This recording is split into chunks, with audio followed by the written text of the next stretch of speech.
This is a TLC recording.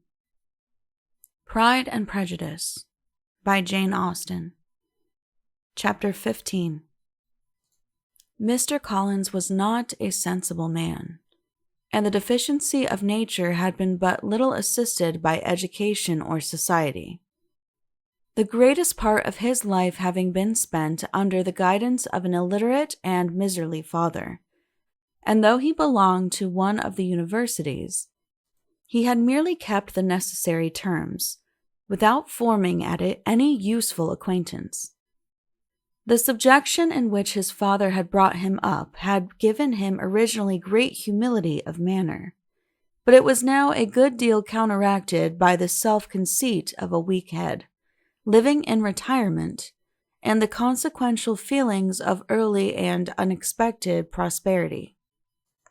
A fortunate chance had recommended him to Lady Catherine de Bourgh when the living of Hunsford was vacant, and the respect which he felt for her high rank, and his veneration for her as his patroness, mingling with a very good opinion of himself, of his authority as a clergyman, and his right as a rector, made him altogether a mixture of pride and obsequiousness, self-importance and humility. Having now a good house and a very sufficient income, he intended to marry, and in seeking a reconciliation with the Longbourn family, he had a wife in view, as he meant to choose one of the daughters, if he found them as handsome and amiable as they were represented by common report. This was his plans of amends, of atonement, for inheriting their father's estate, and he thought it an excellent one, full of eligibility and suitableness, and excessively generous and disinterested on his own part. His plan did not vary on seeing them. Miss Bennet's lovely face confirmed his views, and established all his strictest notions of what was due to seniority, and for the first evening she was his settled choice. The next morning, however, made an alteration, for in a quarter of an hour's tete-a-tete with Mrs. Bennet before breakfast, a conversation beginning with his parsonage house, and leading naturally to the avowal of his hopes, that a mistress might be found for it at Longbourn, produced from her, amid very complacent smiles and general encouragement, a caution against the very Jane he had fixed on. As to her younger daughters, she could not take upon her to say, she could not positively answer, but she did not know of any prepossession. Her eldest daughter she must just mention, she felt it incumbent on her to hint, was likely to be very soon engaged. Mr. Collins had only to change from Jane to Elizabeth, and it was soon done while Mrs. Bennet was stirring the fire. Elizabeth, equally next to Jane in birth and beauty, succeeded her, of course. Mrs. Bennet treasured up the hint, and trusted she might soon have 2 daughters married, and the man whom she could not bear to speak of the day before was now high in her good graces. Lydia's intention of walking to Meryton was not forgotten. Every sister except Mary agreed to go with her, and Mr. Collins was to attend them, at the request of Mr. Bennet, who was most anxious to get rid of him, and have his library to himself, for thither Mr. Collins had followed him after breakfast, and there he would continue, normally engaged with one of the largest folios in the collection, but really talking to Mr. Bennet, with little cessation, of his house and garden at Hunsford. Such doings discomposed Mr. Bennet exceedingly. In his library he had been always sure of leisure and tranquillity, and though prepared, as he told Elizabeth, to meet with folly and conceit in every other room of the house, he was used to be free from them there. His civility, therefore, was most prompt in inviting Mr. Collins to join his daughters in their walk, and Mr. Collins, being in fact much better fit for a walker than a reader, was extremely pleased to close his large book and go.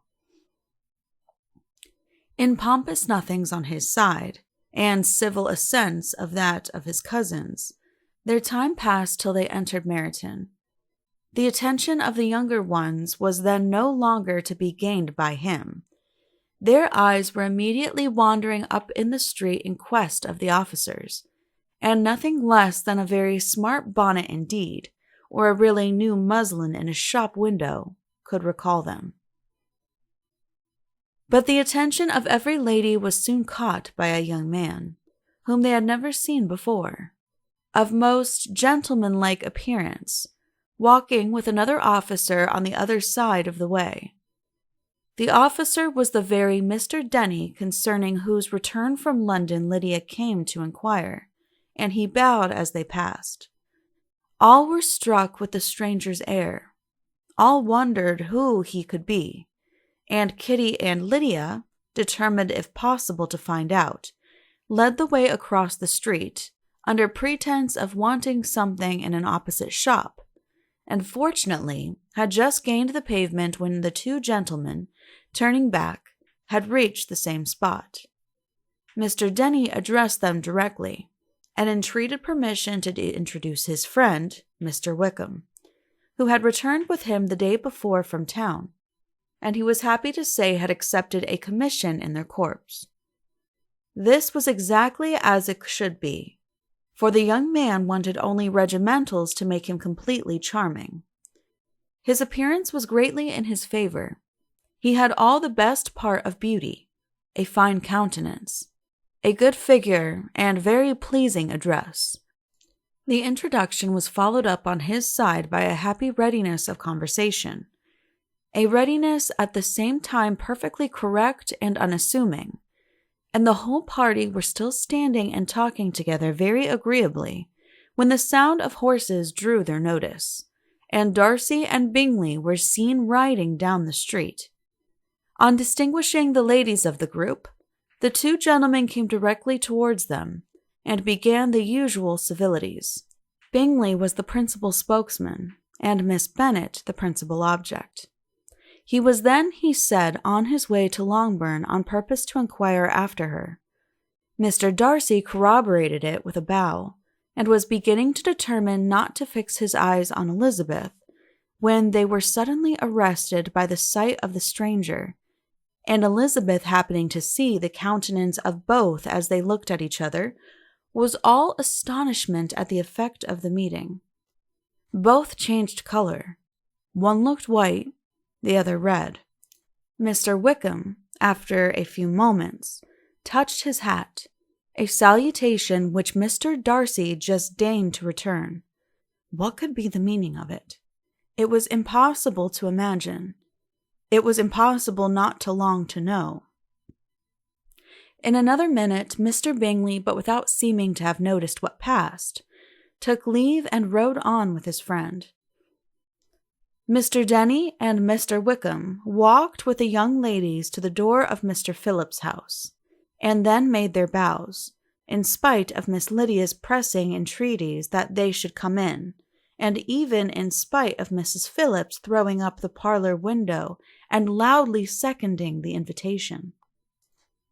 Mrs. Phillips was always glad to see her nieces, and the two eldest from their recent absence were particularly welcome, and she was eagerly expressing her surprise at their sudden return home, which, as their own carriage had not fetched them, she should have known nothing about, if she had not happened to see Mr. Jones' shop-boy in the street, who had told her that they were not to send any more draughts to Netherfield, because the Miss Bennets were come away, when her civility was claimed towards Mr. Collins by Jane's introduction of him. She received him with her very best politeness, which he returned with as much more, apologizing for his intrusion, without any previous acquaintance with her, which he could not help flattering himself, however, might be justified by his relationship to the young ladies who introduced him to her notice. Mrs. Phillips was quite awed by such an excess of good breeding, but her contemplation of one stranger was soon put to an end by exclamations and inquiries about the other, of whom, however, she could only tell her nieces what they already knew, that Mr. Denny had brought him from London, and that he was to have a lieutenant's commission in the shire. She had been watching him the last hour, she said, as he walked up and down the street, and had Mr. Wickham appeared, Kitty and Lydia would certainly have continued the occupation. But, unluckily, no one passed windows now except a few of the officers, who, in comparison with the stranger, were become stupid, disagreeable fellows.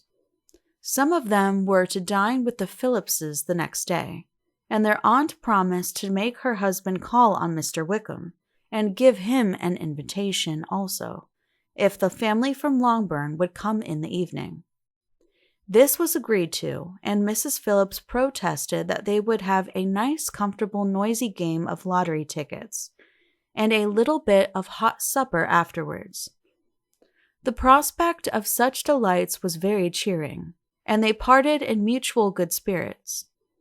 Mr. Collins repeated his apologies in quitting the room, and was assured with unwearying civility that they were perfectly needless. As they walked home, Elizabeth related to Jane what she had seen pass between the two gentlemen, but though Jane would have defended either or both, had they appeared to be in the wrong, she could no more explain such behavior than her sister. Mr. Collins, on his return, highly gratified Mrs. Bennet by admiring Miss Phillips's manners and politeness. He protested that, except Lady Catherine and her daughter, he had never seen a more elegant woman, for she had not only received him with the utmost civility, but even pointedly included him in her invitation for the next evening, although utterly unknown to her before. Something, he supposed, might be attributed to his connection with them, but yet he had never met with so much attention in the whole course of his life. End of chapter 15. Please click the link below to continue on to chapter 16. This has been a TLC recording. Thank you for listening, and please be sure to subscribe.